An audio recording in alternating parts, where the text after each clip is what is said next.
नमो नमः मित्राणि। दि amazing Sanskrit YouTube वाहिन्यां भवतां स्वागतम्।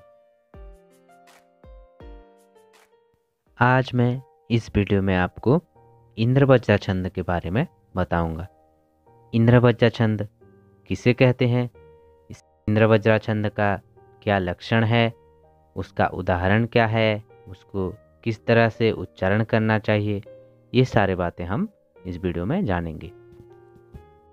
इस छंद के बारे में विस्तृत रूप से जानने से पहले हमें कुछ सामान्य बातें जान लेना चाहिए। जैसे यह किस प्रकार का छंद है, वार्णिक छंद है या मात्रिक छंद है। तो यह छंद वार्णिक छंद है। प्रत्येक पाद में इसके 11 वर्ण आते हैं और कुल वर्ण संख्या 44। जैसे हम मात्रिक छंद में मात्रा के ऊपर ध्यान देते हैं, मात्रा विचार करते हैं, उसी तरह हम वार्णिक छंद में गण के ऊपर ध्यान देते हैं, उसे गण विचार कहते हैं। कौन कौन से गण क्रमबद्ध रूप में होने से यह इंद्रवज्रा छंद है या दूसरा कौन सा छंद है, इसे जानने के लिए हम गण विचार करते हैं। इससे हमें सरल रूप से पता चल जाता है या याद रह जाता है कि यह इंद्रवज्रा छंद है। जैसे इंद्रवज्रा छंद में 2 तगण, 1 जगण और अंत में 2 गुरुवर्ण क्रमबद्ध रूपों में आते हैं। इसमें क्रमबद्धता होना चाहिए। इंद्रवज्रा छंद का लक्षण।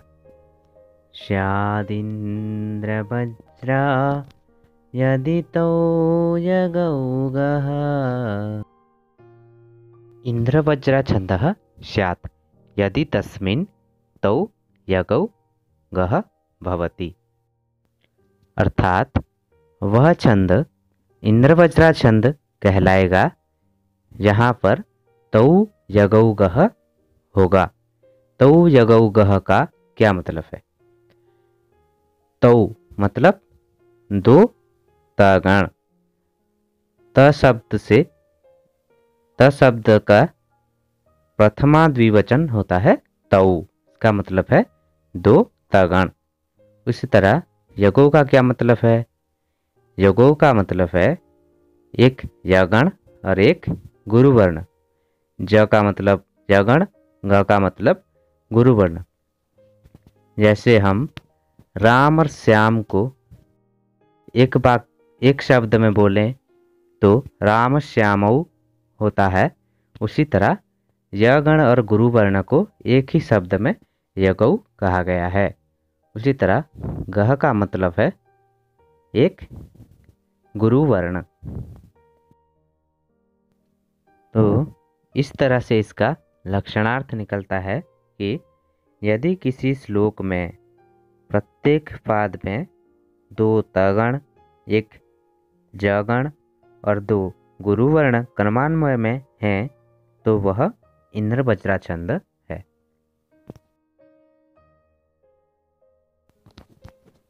अब इसका उदाहरण क्या है जानेंगे।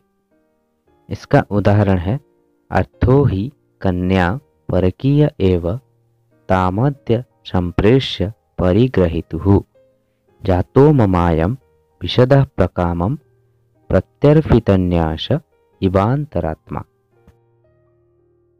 इस श्लोक का स्रोत है अभिज्ञान शाकुंतलम। अभिज्ञान शाकुंतलम में ये श्लोक मिलता है।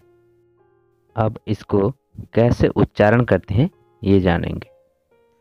अर्थो हि कन्या परकीय एव तामद्य संप्रेष्य परिग्रहीतुः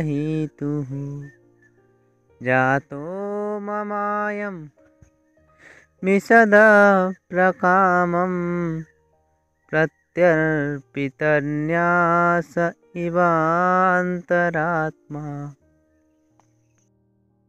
तो इस तरह से हम इंद्रवज्रा छंद में रचित इस श्लोक को उच्चारण कर सकते हैं। और एक महत्वपूर्ण बात को ध्यान देना चाहिए कि जब हम एक श्लोक को उच्चारण कर रहे हैं तो वह श्लोक कौन से रस में लिखा हुआ है, उस श्लोक में कौन सा रस प्रयुक्त है, उसको भी ध्यान देना चाहिए। जो श्लोक जिस रस में लिखा हुआ है, उच्चारण करते समय हम उसी रस के हिसाब से उसको उच्चारण करेंगे। जैसे कोई श्लोक अगर करुण रस में लिखा है तो उसको इस तरह से उच्चारण करेंगे जैसे उच्चारण करते करते आँखों से आंसू निकल आए, सुनने वाला भी शोकाकुल हो जाए। इस तरह से हम उसको उच्चारण करेंगे। किसी श्लोक में अगर रौद्र रस है तो हम उसको ऐसे उच्चारण करेंगे जैसे सुनने वाले के मन में भी उमंग आ जाए। उस तरह से हम उच्चारण करेंगे। जैसे हम अगर शिव तांडव स्तोत्रम जो है वो रौद्र रस में लिखा हुआ है, हम उसको अगर करुण रस में गाएंगे तो वो बिल्कुल हास्यास्पद होगा। इसलिए रस के ऊपर भी ध्यान देना चाहिए। तो दोस्तों, इस वीडियो में इतना ही। अगले वीडियो में और नए एक छंद के ऊपर चर्चा करेंगे। तब तक के लिए धन्यवाद। इस तरह के वीडियोस पाने के लिए देखते रहिए हमारा YouTube channel the amazing Sanskrit.